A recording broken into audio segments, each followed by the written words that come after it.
Welcome back to another Explore time. This time we're going to be looking at how the rhinoceros got his skin.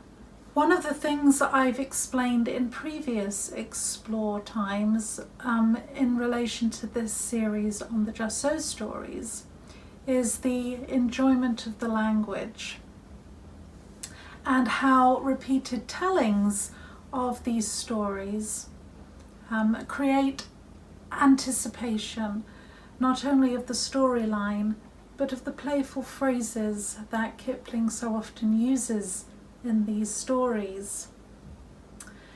In this particular story, we see several examples of Kipling's use of language in this way. For instance, the hat of the Parsi reflects the sun's rays in more than oriental splendor, and the uninhabited interior, which is sometimes altogether uninhabited and sometimes exclusively uninhabited. So, like nursery rhymes and fairy stories, there is a repeated phrase which anchors the story and which children love to have as part of the story's, if you like, its motif, its character. Now, Kipling uses the world of a child of his time in all his stories, and this is no exception. For instance, cake crumbs in bed, especially fruitcake crumbs, the waterproof, which would have been well used by English children, and a toy from a Noah's Ark set, the rhinoceros in this case. And it's within this world, this familiar world, that he creates his make-believe world. And this juxtaposition between the bizarre and the incredible, with the familiar and the mundane, is especially amusing to children. Only the other day, my grandson, he was giggling because he used his sand bucket as a hat for his stuffed toy dog. And this was a source of amusement to him. He's 2 years old. This incongruity with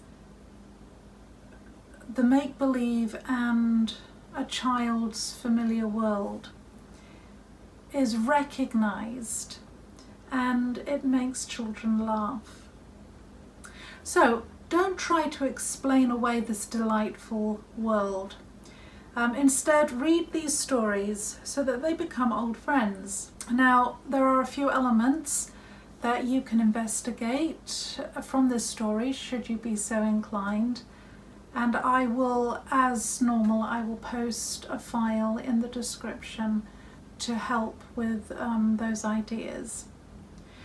I'll just give you a few pointers. So, the geographic location of the Red Sea, you can continue your studies in geography and recognizing places and shapes.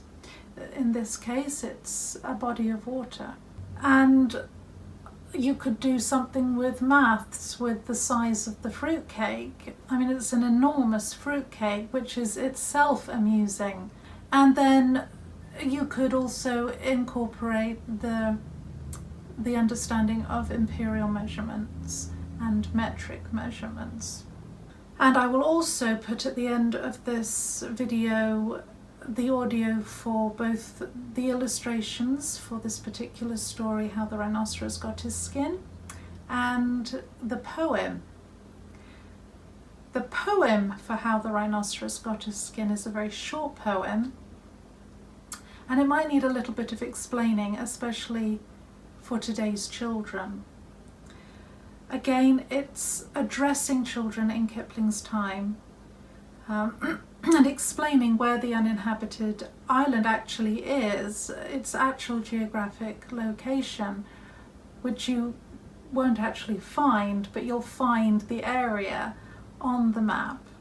And because Kipling's actually given us where you can find it, it would be a fun exercise to discover it for yourselves with your children on the map. In the poem, the directions are very clear. It's off Cape Guardafui, which is in Somalia. It's actually the very tip of the Horn of Africa. As the Red Sea, it's actually at the mouth of the Red Sea, as the Red Sea goes into the Arabian Sea. It's by the beaches of Socotra, which are is an actual island off the Cape of Guardafui.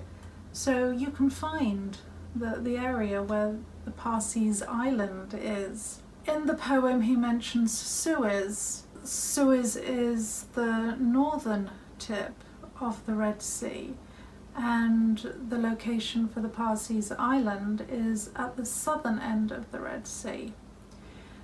And in this poem he's talking about taking a P&O from Suez down to this island.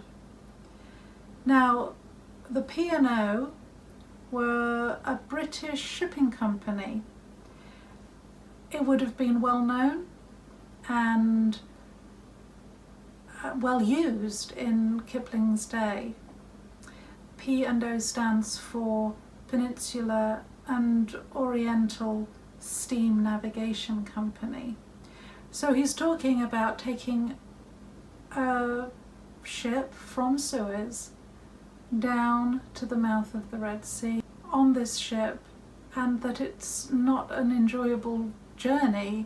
It's hot, and so we'll read about the Parsee, but we won't go and visit him.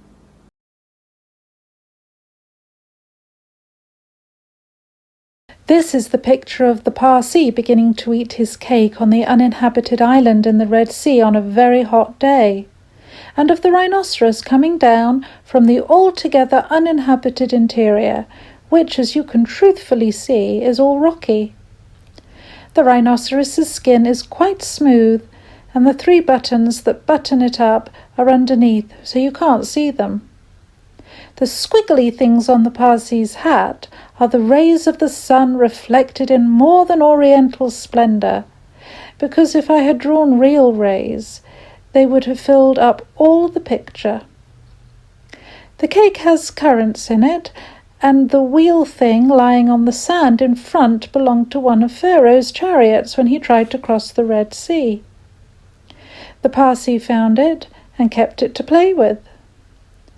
The Parsee's name was Pestonji Beaumonji, and the rhinoceros was called Storks, because he breathed through his mouth instead of his nose.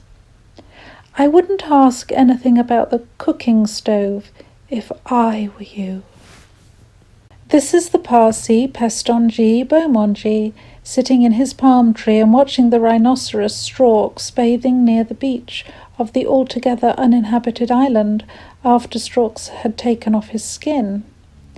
The Parsee has rubbed the cake crumbs into the skin, and he is smiling to think how they will tickle Storks when Storks puts it on again. The skin is just under the rocks below the palm tree in a cool place. That is why you can't see it. The Parsee is wearing a new, more than oriental splendour hat of the sort the Parsees wear, and he has a knife in his hand to cut his name on palm trees. The black things on the islands out at sea are bits of ships that got wrecked going down the Red Sea, but all the passengers were saved and went home. The black thing in the water close to the shore is not a wreck at all. It is Storks, the rhinoceros, bathing without his skin. He was just as black underneath his skin as he was outside. I wouldn't ask anything about the cooking stove if I were you. This uninhabited island is off Cape Guardafui, by the beaches of Socotra and the pink Arabian Sea. But it's hot, too hot from Suez for the likes of you and me ever to go in a P&O and call on the cake Parsi.